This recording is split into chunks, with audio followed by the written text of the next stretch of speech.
ખેડૂત મિત્રો, વિદેશી રૂ કપાસ બજારમાં તેજીની ધબધબાટી બોલે છે, પરંતુ આપણે ત્યાં એનસીડેક્સ ઉપરના કપાસિયા ખોળના વાયદામાં મોટા ગાબડા છે તે પડી રહ્યા છે.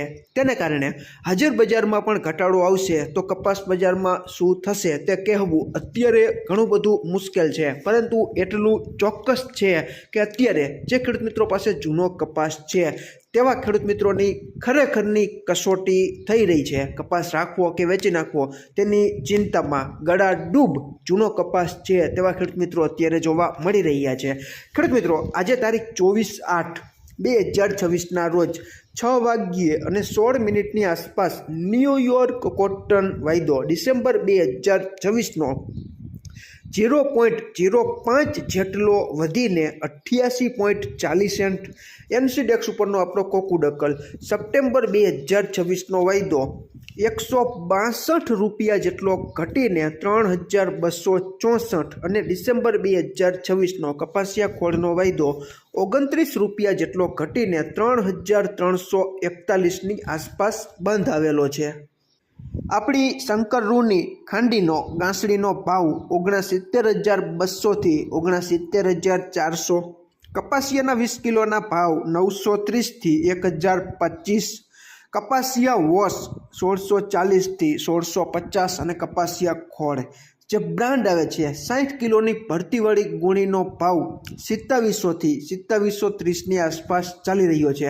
ખેડૂત મિત્રો, કપાસિયા ખોળના વાયદામાં મોટા ગાબડા પડી રહ્યા છે. હાજર બજાર પણ તમે જોઈ શકો છો કે 2900 રૂપિયાની આસપાસ થોડા દિવસો પહેલાં ચાલતી હતી તે અત્યારે 2700 થી 2730ની આસપાસ આવી ગઈ છે. હવે ગુજરાતના અલગ અલગ વિસ્તારોમાં કપાસના 20 કિલોના ઊંચામાં ઊંચા ભાવ આજે તારીખ 24/8/2026ના રોજ રાજકોટ 2038, અમરેલી 2035, બાબરા 1990, ધારી 1850, અંજાર 1755.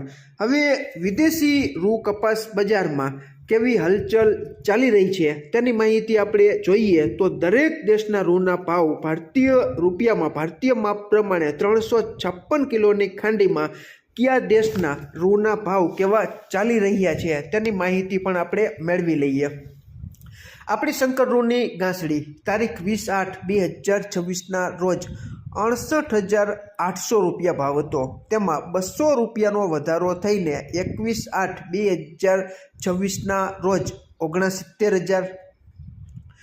ન્યૂયોર્કના ડિસેમ્બર વાયદા પ્રમાણે 20 તારીખેનો ભાવ 66,315 હતો. તેમાં 34 રૂપિયાનો ઘટાડો થઈને 21 તારીખે 66,281. ન્યૂયોર્કના માર્ચ વાયદા પ્રમાણે 20 તારીખે 67,621 ભાવ હતો. તેમાં 10 રૂપિયાનો વધારો થઈને 21 તારીખે 67,631. ચીનના સપ્ટેમ્બર વાયદા પ્રમાણે 20 તારીખે 83,235 ભાવ હતો. તેમાં 1,323 રૂપિયાનો વધારો થઈને 21 તારીખે 83,558. ચીનના નવેમ્બર વાયદા પ્રમાણે 20 તારીખે ભાવ 64,677 હતો. તેમાં 1,224 રૂપિયાનો વધારો થઈને 21 તારીખે 84,901. બ્રાઝિલના રૂના ભાવ 20 તારીખે 60,850 હતા. તેમાં 1,515 રૂપિયાનો વધારો થઈને 21 તારીખે 62,365 આપણને બ્રાઝિલના રૂના ભાવ છે તે જાણવા મળી રહ્યા છે. ટૂંકમાં ન્યૂયોર્ક રૂ વાયદામાં ખેડૂત મિત્રો છેલ્લા એક મહિનામાં 10 થી 11% જેટલો ઉછાળો છે તે જોવા મળ્યો છે. પરંતુ આપણે ત્યાં તમે જોઈ શકો છો ખેડૂત મિત્રો કે કપાસિયા ખોળના વાયદા છે તે ઘણા બધા ઘટી રહ્યા છે.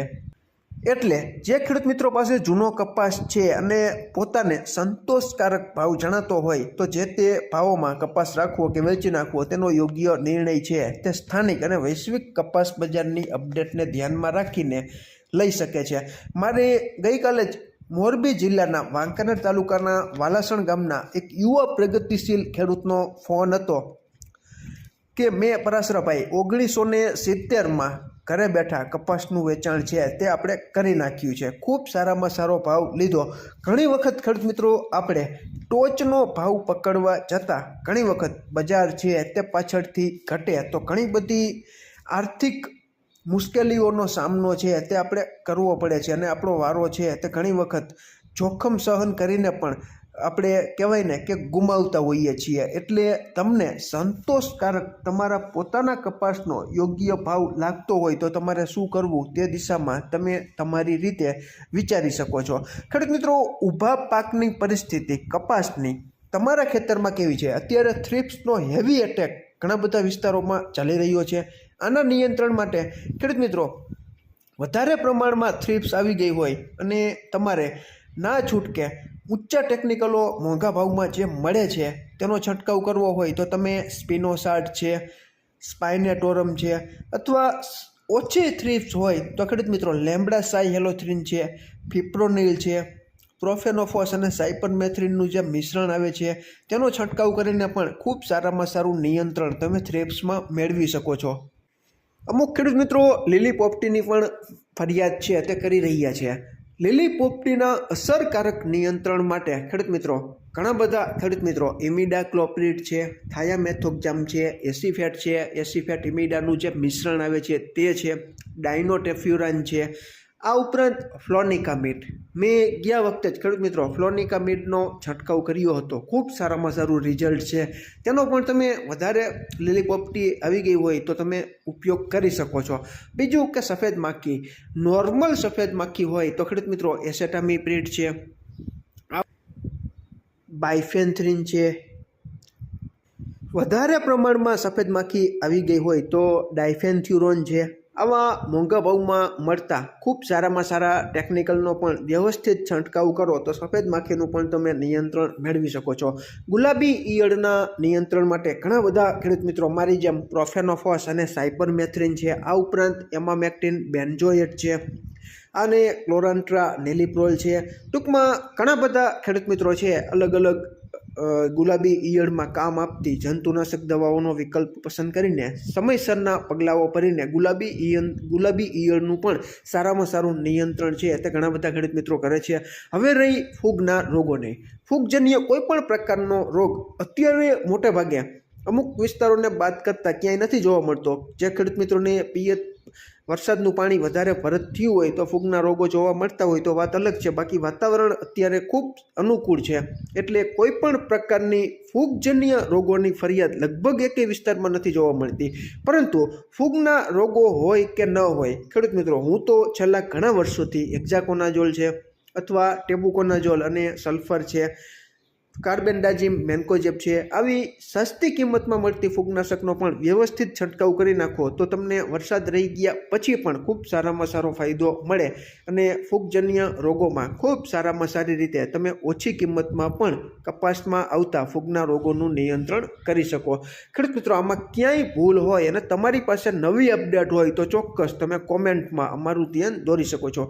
તમારે કપાસ રાખવો કે વેચી નાખવો તેનો સંપૂર્ણ નિર્ણય તમારા ખુદના આર્થિક જોખમ સહન કરવાની શક્તિને ધ્યાનમાં રાખીને તમારી રીતે તમે લઈ શકો છો. ફરી જ મળશું નવી જ માહિતી લઈને નવા જ આવનારા વિડીયોમાં. ત્યાં સુધી આપ જોડાયેલા રહો, માહિતગાર બનો, આગળ વધો. આભાર ખેડૂત મિત્રો.